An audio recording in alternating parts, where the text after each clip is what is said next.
கழகத்தின் நிரந்தர பொதுச் செயலாளர், வருங்கால முதலமைச்சர், நாடாள பிறந்த நலத்திட்ட நாயகர், இந்த மண்ணை ஆள பிறந்திட்ட மகாராசன் புரட்சி தமிழர் ஐயா எடப்பாடியார் அவர்களை வணங்கி, இருவரும் தெய்வங்களான புரட்சி தலைவர் எம்ஜிஆர், தமிழ்சாமி அம்மாவின் அருளாசியோடு இந்த தாய் தமிழ்நாட்டு மக்களுக்கு பணிவோடு சமர்ப்பிக்கின்றேன்.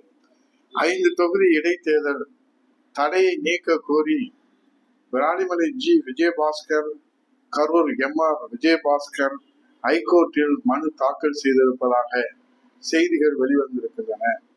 அதிலே அவர்கள் மக்கள் பிரதிநிதி இல்லாமல் இந்த தொகுதிகளில் மக்கள் பாதிக்கப்படக்கூடாது என்கிற அந்த நல்ல எண்ணத்திலே, தூய எண்ணத்திலே, பதவி ஆசையே இல்லாத எண்ணத்திலே, பதவி வெறியே இல்லாத எண்ணத்திலே, பதவி மோகம் இல்லாத எண்ணத்திலே, பதவி சுகங்கான இல்லாத ஒரு தூய எண்ணத்திலே தான் இந்த கோரிக்கையை நீதிமன்றத்திலே வைத்திருக்கிறார்கள்.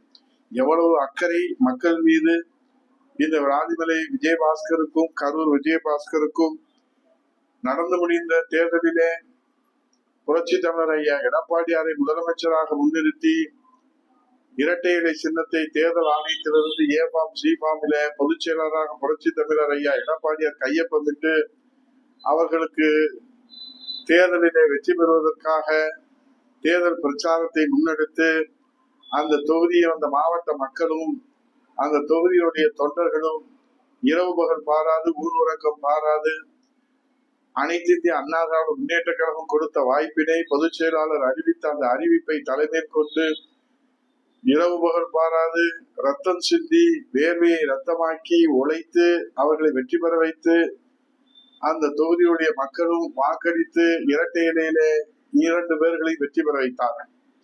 என்ன காரணத்திற்காக இவர்கள் ராஜினாமா செய்தார்கள்?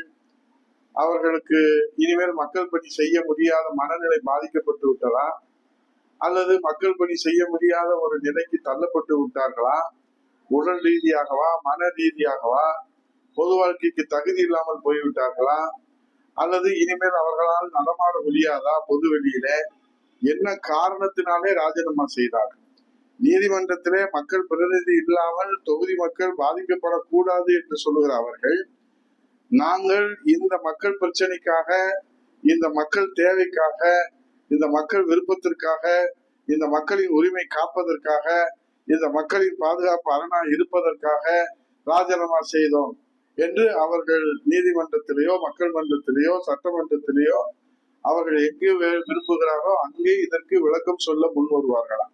ஒரு கட்சியிலே 2 கோடி தொண்டர்கள் அனைத்து இந்திய அண்ணா திராவிட முன்னேற்ற கழகத்திலே எம்ஜிஆர் துவங்கிய கட்சி, அம்மா வளர்த்த கட்சி, புரட்சி தமிழர் எடப்பாடியார் இன்றைக்கு பாதுகாக்கிற அந்த கட்சியில 2 கோடி பேர் இருக்கையில கடைக்கோடியில இருக்கிற உங்களுக்கு எதற்கு அமைச்சர் பதவி கொடுத்தார்கள்? நீங்கள் மாட மாளிகையை கட்டி கொள்வதற்காகவா, கல்லூரிகளை கட்டி கொள்வதற்காகவா, கல் குவாரிகளை நடத்துவதற்காகவா, சாலை ஒப்பந்தங்களை எடுத்துக்கொண்டு நீங்கள் குபேரனாக வாழ்வதற்காகவா? எதற்காக உங்களுக்கு அமைச்சர் பதவி கொடுத்தார்கள்? தொண்டர்களை பாதுகாக்க வேண்டும், மக்களுக்கு சேவை செய்ய வேண்டும், சோதனை காலத்திலே கழகத்திற்கு துணை நிற்க வேண்டும், நிற்பீர்கள் என்கிற நம்பிக்கை அந்த தெய்வ தலைவி புரட்சி தலைவி அந்த அம்மா அவர்கள் உங்கள் மீது நம்பிக்கை வைத்துத்தானே இந்த அமைச்சர் பதவியை 2 கோடி பேர்கள் இருந்தாலும் கடைக்கோடியில இருந்த உங்களுக்கு மனதார அந்த பதவியை உங்களுக்கு வாரி வழங்கினாரே. அந்த பதவியை வைத்துக் கொண்டு பதவி சுகத்தை அனுபவித்து அதிகாரத்தை அனுபவித்து இன்றைக்கு அனைத்து இந்திய அண்ணா திராவிட முன்னேற்ற கழகத்திற்கு ஒரு சத்திய சோதனை வந்தால், அனைத்து இந்திய அண்ணா திராவிட முன்னேற்ற கழகம் ஒன்றும் அதிகாரத்திற்காக துவங்கப்பட்ட கட்சி அல்ல, சேவைக்காக, ஏழை எளியவர்களுக்காக, சாமானியர்களுக்காக துவங்கப்பட்ட கட்சி. அப்படிப்பட்ட மக்கள் இயக்கமான அண்ணா திராவிட முன்னேற்ற கழகத்திலே அனுபவிப்பதெல்லாம் அனுபவித்து விட்டு அத்தனையும் கொள்ளையடித்து விட்டு இன்றைக்கு மக்களுக்கு சேவை செய்ய வேண்டிய நேரத்திலே, கழகத்திற்கு உறுதுணையாக விசுவாசமாக இருக்க வேண்டிய நேரத்திலே கழகத்தை காட்டி கொடுத்து விட்டு எட்டப்பர்களாக நீங்கள் அங்கே போவது மட்டும் இல்லாமல் அதோடு இன்றைக்கு உடனடியாக தேர்தல் என்ன அவசரம் உங்களுக்கு? அவ்வளவு மக்கள் சேவையில உங்களுக்கு அக்கறையா? அங்கே போய் சட்டமன்ற உறுப்பினராகி, அங்கே அமைச்சராகி, அங்கே விஜய்க்கு முக்காடு போடுவதற்கு நீங்கள் முடிவெடுத்திருக்கிறீர்கள். அவர்கள் ஒன்றும் அண்ணா திராவிட முன்னேற்ற கழக தொண்டர்கள் போல ஏமாளிகள் அல்ல, தாவேக கட்சியினுடைய தொண்டர்கள். அங்கே இருக்கிற தலைமை ஒன்றும் அனைத்து இந்திய அண்ணா திராவிட முன்னேற்ற கழகத்தை போல ஏமாளிகள் அல்ல. உங்களிடத்துல அதிகாரத்தை கொடுத்து நீங்கள் குபேரனாக வாழுங்கள், நாங்கள் வேடிக்கை பார்க்கிறோம் என்று வேடிக்கை மனிதர்கள் அல்ல. அங்கே விஜய் இருக்கக்கூடிய கட்சியில் இருக்கக்கூடிய தாவேகா கட்சிக்காரர்கள். அவர்கள் உங்களை விட நடிக்க தெரிந்தவர்கள், உங்களை விட படிக்க தெரிந்தவர்கள், உங்களை விட ஏமாற்ற தெரிந்தவர்கள், உங்களை விட மூளைச்சலவை செய்ய தெரிந்தவர்கள், உங்களை விட பப்பாத்து செய்ய தெரிந்தவர்கள், உங்களை விட ஜிகினா காட்ட தெரிந்தவர்கள். ஆகவே இதிலே வித்தை காட்டுவதிலே விஜயபாஸ்கரா விஜயா என்று போட்டி வைத்தால் விஜயபாஸ்கருக்கு வெற்றி கிடைக்காது. ஏனென்றால் தமிழ்நாட்டுக்கே வித்தை காட்டியவர் நம் முதல்வர் விஜய். சாமானிய விஜயபாஸ்கருக்கு வித்தை காட்டுவது ஒன்றும் அவருக்கு பெரிதல்ல. ஆகவே வித்தையிலே சிறந்தவர் விஜயபாஸ்கர் என்று அதிமுகவில் வேண்டுமானால் நீங்கள் பட்டம் பெற்றிருக்கலாம். ஆனால் உங்கள் வித்தையை விஜய் கட்சியிலே எடுபடாது என்பதை காலம் உங்களுக்கு பதில் சொல்லும். இப்போது தாவேகாவுடைய உசிலம்பட்டி சட்டமன்ற உறுப்பினரும் அந்த மாவட்ட செயலாளர், புறநகர் மேற்கு மாவட்ட செயலாளர் விஜய் இன்றைக்கு எஸ்பியை பார்த்து, ஐயா என் உயிருக்கு பாதுகாப்பே இல்லை, எனக்கு பாதுகாப்பு கொடுங்கன்னு மனு கொடுத்திருக்கிறாங்க. சொந்த கட்சியில இருக்கிற மாவட்ட செயலாளரை சட்டமன்ற ஆளுங்கட்சி சட்டமன்ற உறுப்பினரே காப்பாற்ற முடியாத நிலையிலே தான் மாண்புமிகு முதல்வர் விஜய் இருக்கிறார். சொந்த கட்சியில இருக்கிற ஆளுங்கட்சி எம்எல்ஏ காப்பாற்ற முடியாத நிலையிலே தான் தாவேக அரசு இருக்கிறது. இதுல நீங்கள் போய் அங்கே என்ன வித்தை காட்ட போகிறீர்கள்? விஜய் இடத்துல விஜய் பார்க்காத வித்தையவா நீங்கள் காட்டிவிட போகிறீர்கள்?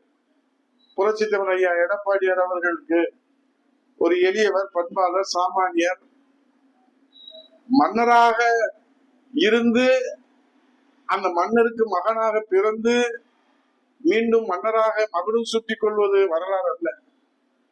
மக்களோடு மக்களாக ஒரு சாமானியராக இருந்து மன்னராக உயர்வது, அந்த உழைப்பும் அந்த அர்ப்பணிப்பும் அந்த கனிவும் அந்த கருணையும் அந்த காருண்யம் இருக்கிறத, அதுதான் புரட்சி தமிழர் ஐயா எடப்பாடியாருடைய வடிவம். அதனால்தானே அவர்களுக்கு இத்தனை தொல்லைகள், துயரங்கள், இத்தனை துரோகங்கள், இத்தனை எதிர்ப்புகள், இத்தனை சூழ்ச்சிகள் அத்தனையும் முறியடித்து அண்ணா திராவிட முன்னேற்ற கழகத்தை நிச்சயமாக அவர் மீட்டெடுத்து காப்பாற்றி மீண்டும் இந்த நாடு போற்றுகிற, இந்த உலகம் போற்றுகிற வகையில் அனைத்து இந்திய அண்ணா திராவிட முன்னேற்ற கழகத்தை இருவரும் தெய்வங்களுடைய அருளாசியோடு அந்த சாமானியர் சரித்திர சாதனை படைத்து காட்டுவார். நீங்கள் இப்போது காண்கிற கனவு காணல் நீராகத்தான் போகும். நீங்கள் மீண்டும் எந்த முகத்தோடு அந்த மக்களை சந்திப்பீர்கள்? எந்த முகத்தோடு அந்த தொகுதிக்குள்ளே போவீர்கள்? சிக்கன் பிரியாணி, மட்டன் பிரியாணி போட்டு மக்களை ஏமாத்தி விடலாமா? ஸ்கார்பியோ கார் வாங்கி கொடுத்து ஏமாத்தி விடலாமா? யார் அப்பன் வீட்டு சொத்து? யார் அப்பன் வீட்டு சொத்திலே நீங்கள் வாங்கி கொடுக்கிறீர்கள்? தாவேகாவிலே சேர்ந்து அதிமுகவினுடைய ரத்தத்தை அட்டையாக உறிந்து இன்றைக்கு அங்கே பிரியாணியாக போட்டுக் கொண்டிருக்கிறீர்கள்.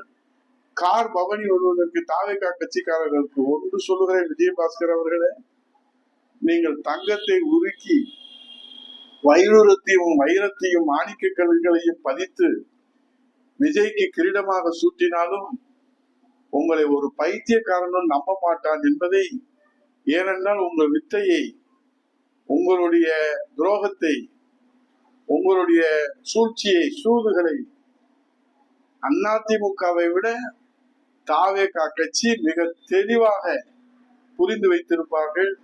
நான் இதை வைத்திருச்சோ கால் புகழ்ச்சியோ பேசவில்லை.